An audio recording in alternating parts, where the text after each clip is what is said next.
Ayan guys, nandito tayo ngayon sa waiting shed ng Barangay Poblasyon, Calatrava, Romblon.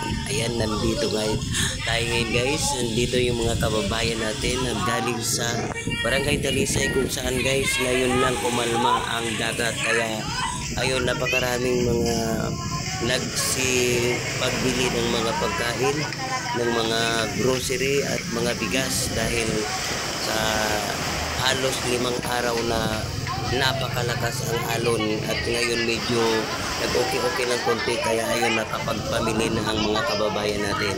Ayun, napakahirap po sa ang kalagayan ng Barangay Talisay dahil wala pong kalsada. Ayun, sa ngayon puro lang plano ng pinapangako ng mga gobyerno sa amin na magkakaroon daw ng kalsada ang Barangay Talisay from Linaw, pero sa ngayon hanggang ngayon wala po talaga.